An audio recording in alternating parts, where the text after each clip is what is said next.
Hi guys, once again welcome back in model study circle. आजकल जैसे कि हम लोग सीखते आ रहे हैं टेंस के बारे में। मैंने आपको पिछले क्लास में जो वीडियो के रूप में आप लोगों को बना करके दिया गया था, जो क्लास के रूप में आप लोगों को प्रेजेंट किया गया था, उसमें टेंस के बारे में आपको विस्तृत चर्चा किए थे कि टेंस क्या होता है, टेंस कितने प्रकार के होते हैं। ये सारे बातों को मैंने उसमें चर्चा किया था। उसमें मैंने आपको बताया था कि टेंस जो किसी प्रकार के कार्य को करते हैं और उसका एक निश्चित समय को जब वो क्या करता है, दर्शाता है। जब वह समय को निर्धारण करता है तो उसको हम लोग क्या कहते हैं, टेंस कहते हैं। और टेंस जो 3 प्रकार के होते हैं, ये भी मैंने आपको बताया था। प्रेजेंट टेंस, पास्ट टेंस और फ्यूचर टेंस बताया था। और इसको हिंदी में और इंग्लिश में दोनों में हम आपको फुल डिस्क्रिप्शन किए थे। अब जो है हम लोग सीखेंगे कि ये जो टेंस 3 प्रकार के होते हैं, इनके भी काइंड्स होते हैं। आप लोग एक बात हमेशा ध्यान में रखिएगा कि टेंस 3 प्रकार के होते हैं। यदि आपको बोला जाए टोटल टेंस कितने प्रकार के है, तो आपको बताना है 12 टाइप्स। कितने प्रकार के होते हैं? 12 प्रकार के। टेंस 3 प्रकार के होते हैं, लेकिन यदि टोटल टेंस के बारे में बात किया जाए तो आप बोलेंगे 12 प्रकार के होते हैं। कैसे होते हैं तो आप समझिए कि जैसे प्रेजेंट टेंस है तो प्रेजेंट टेंस के 4 काइंड्स होते हैं। कितने होते हैं? 4 काइंड्स होते हैं। और पास्ट टेंस के भी 4 काइंड्स होते हैं। और वैसे ही फ्यूचर टेंस को भी क्या होते हैं? 4 काइंड्स होते हैं। तो इसका मतलब प्रेजेंट 4, पास्ट 4 और फ्यूचर 4, तीनों में 4 आता है। तो 4 into 3, आई मीन टू से 4 3 जा 12 काइंड्स ऑफ टेंस होते हैं। तो हम लोग सबसे पहले जानेंगे प्रेजेंट टेंस। और प्रेजेंट टेंस के जो 4 काइंड्स होते हैं, उसको एक एक कर करके फुल डिस्क्रिप्शन हम लोग क्या करेंगे, सीखेंगे। अब तो सबसे पहले जो हम लोग जानेंगे प्रेजेंट टेंस का पहला सा टेंस।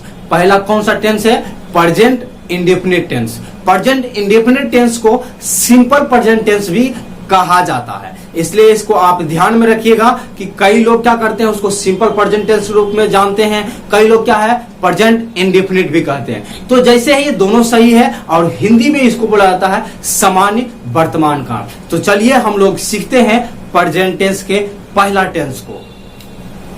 जैसा कि मैंने आपको बताया है कि प्रेजेंट टेंस के 4 भेद होते हैं। कितने होते हैं? 4 भेद। पहला जो टेंस है सिंपल प्रेजेंट टेंस, दूसरा है जो प्रेजेंट इम्परफेक्ट, तीसरा है प्रेजेंट परफेक्ट और चौथा जो है प्रेजेंट परफेक्ट कंटिन्यूअस टेंस है। तो इसको हम लोग क्या करते हैं, बारीकी से एक एक करके जानेंगे कि कौन सा टेंस किस प्रकार का टेंस है, कैसे हम इस सेंटेंस को कह सकते हैं कि ये टेंस है। समझ पा रहे हैं? तो इस प्रकार से हम लोग जानेंगे। तो पहला जो टेंस है वो सिंपल प्रेजेंट टेंस है। इसको एक रूप से दूसरा नाम जो दिया हुआ है प्रेजेंट इंडेफिनिट टेंस भी कहते हैं। तो इसको हम लोग हिंदी में जो कहते हैं सामान्य वर्तमान काल। तो क्या है सामान्य वर्तमान काल? इसको हम लोग हिंदी में भी और अंग्रेजी में भी इसके डिफाइन से, इसका डिफिनेशन से समझने का प्रयास करेंगे। तो पहला जो है हम लोग अंग्रेजी में समझेंगे। क्या चीज है सिंपल प्रेजेंट टेंस किसे कहते हैं? So you have to know about the defines और how can we know that this sentence belongs to this tense. So you have to keep in your mind at me and determine and you have to focus on me that you should understand it properly. So listen here, when the verb of the sentence, listen carefully and try to understand. When the verb of the sentence, if you will find any types of sentence, then you have to read carefully that sentence. Understood it? Do you understand it? You will find any sentence, then you have to know which tense belongs to this sentence. So you have to know that when the verb of the sentence, first of all you have to keep your mind, you have to focus your mind on the verb. First of all you have to see on verb. When you will see the verb, when the verb of the sentence, it means when the verb of the sentence, you have to focus your mind on the verb. If you will see any types of sentence, then first of all to know about the tense, you have to go on to the verb. So verb of the sentence remain in V1 या V5 forms. When you will go to the sentence into the verb forms, then you have to know about the forms of the verb. If you will find the forms of the verb is V1 या V5 forms, then you have to know, and then you have to say that this sentence belongs to simple present tense. So keep in your mind, when the verb of the sentence remain in V1 या V5 forms, if you will find in the sentence that verb of the sentence remains in V1 या V5 forms, then you have to say that this sentence belongs to simple present tense या present indefinite tense. Just like you have to understand from the example, Rohit writes a letter. What does Rohit do here? Rohit is writing a letter. What is he doing here? He writes. What does he do? He writes. What does he write? What does he write? Letter. What he writes? Letter. You have to know Rohit writes a letter. In this sentence, you have to go on the verb. What is the verb in this sentence? Writes. What is verb? Writes. Then writes, you have to know which is the forms of the verb. Writes, which forms of the verb. So you have to know writes. Writes. If you will find that when we add s या es in the verb, it changes into V5 forms, and the verb remains in base form, I mean to say in V1 forms. Already the verbs remain in V1 forms, but when we add s या es, then it's changed into V5 forms. If you will find that write is V5 forms, and I have told you that when the verb V1 या V5 is called simple present tense. So you have to keep in your mind that write is V5 form, so this sentence is simple present tense. You have to see in another example, I go to school. I go to school, it means the students, I is the subject and I is going to school. What does the subject doing in this sentence? He go.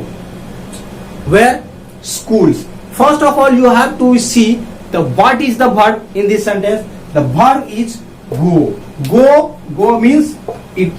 First of all, you have to see in which form is go. I have told you that verb is already remaining base form, I mean to say in V1 forms. So go is in V1 forms, so this sentence is also placed in simple present tense. इस प्रकार से आप कह सकते हैं कि ये जो V1 फॉर्म्स में है और ये V5 फॉर्म्स में है, इसलिए ये सिंपल प्रेजेंट टेंस कहलाता है। यदि हम लोग हिंदी में समझने की प्रयास करेंगे तो हिंदी में कैसे जानेंगे कि सामान्य वर्तमान काल किसको कहता है, सामान्य वर्तमान काल किसको कहता है। तो इसको समझेंगे जिस हिंदी वाक्य के क्रिया के अंत में, जिस हिंदी वाक्य के, ध्यान में रखिएगा, हिंदी का वाक्य हो, हिंदी के वाक्य को हम कैसे समझ पाएंगे कि ये जो सेंटेंस है हिंदी का, ये कौन सा टेंस है। तो आपको सबसे पहले इस बात को ध्यान में रखना होगा कि ये जो हिंदी का सेंटेंस है, ध्यान में रखिएगा, हिंदी का जो सेंटेंस है उसके ऊपर ध्यान में रखिएगा। जिस हिंदी वाक्य के क्रिया के अंत में, किसके अंत में, उस सेंटेंस हो, सेंटेंस में एक क्रिया रहता है। क्या रहता है? क्रिया रहता है। और उस क्रिया के अंत में कहां रहेगा? वाक्य के अंत में नहीं, ध्यान में रखिएगा, वाक्य के अंत में नहीं, वाक्य के क्रिया के अंत में। इसलिए यहां पर मैंने लिखा है जिस हिंदी वाक्य के क्रिया के अंत में, किसके अंत में? सेंटेंस रहेगा, वाक्य है, उस वाक्य के जो क्रिया है, हमारे कहने का मतलब जो वर्ब है, उसके अंत में जो आता है, उसके अंत में क्या रहता है? ता हूं, ती हूं या ते हो। क्या रहता है? ते हो रहेगा। या तो इसके अलावा कुछ और दिया हुआ रहे तो उसको हम लोग क्या कहेंगे? सामान्य वर्तमान काल यानी सिंपल प्रेजेंट टेंस कहेंगे। जैसे वह गाना गाती है। अब यहाँ पर ध्यान दीजिएगा कि सबसे पहले ये एक हमारा सेंटेंस है। ये बात तो आप जान रहे हैं कि एक वाक्य है। क्या चीज है? वाक्य है। अब इस सेंटेंस के यहाँ पर लिखा हुआ हिंदी वाक्य के क्रिया के अंत में अब सबसे पहले आपको समझना है कि क्रिया कहाँ है। क्रिया मतलब काम। इसमें क्या हो रहा है? वह गाना गाती है। इसमें क्या काम हो रहा है? गाना गाने का काम हो रहा है। तो यहाँ पर जो गाना गाना ही एक क्या है? वर्ब है। तो यहाँ वर्ब क्या है? गाना, गाती है। यहाँ पर गाती जो है एक क्या चीज है? वर्ब है। ये एक क्रिया है। अब इसके अंत में, क्रिया के अंत में क्या चीज है? ती है। क्या है? ती है। अब मैंने यहाँ पर बताया था ता हूं, ती हूं, ती है, जो भी रहेगा तो उसको हम लोग सामान्य वर्तमान काल कहते हैं। जैसे विद्यार्थी विद्यालय जाते हैं, ते हैं। क्या चीज है? ते हैं। इस प्रकार से जब दिया हुआ रहेगा तो हम समझ पाएंगे कि ये कौन सा टेंस है। मैंने आपको बताया था कि प्रेजेंट टेंस का जो पहला टेंस है वो सिंपल प्रेजेंट टेंस है। हमारे कहने का मतलब सामान्य वर्तमान काल है। तो उसको हम लोग हिंदी में कैसे समझ पाएंगे, अंग्रेजी में कैसे समझ पाएंगे, दोनों के डिफाइन को और एग्जाम्पल को मैं आपको पूर्ण रूपेण समझाया है। मैं आशा करता हूं कि इतना आप समझ चुके हैं। अब इसको हम लोग कैसे बनाएंगे? इस सेंटेंस में दिया हुआ रहेगा, यदि मान रखे अंग्रेजी में दिया हुआ तो उसको हम हिंदी में कैसे ट्रांसलेट करेंगे, हिंदी में दिया हुआ है कैसे अंग्रेजी में ट्रांसलेट करेंगे। तो इसका एक स्ट्रक्चर होता है। क्या होता है? फॉर्मूला होता है। तो how to now the translate present indefinite tense into another language. So you have your mind at me and try to understand it properly. How to change the sentence into another language. I mean to say from Hindi to English and from English to Hindi. अब हम लोग सीखते हैं present indefinite tense यानी simple present tense के बनाने का जो नियम है, उसका स्ट्रक्चर। स्ट्रक्चर मतलब हम लोग बोल सकते हैं बनावट या बनाने का नियम।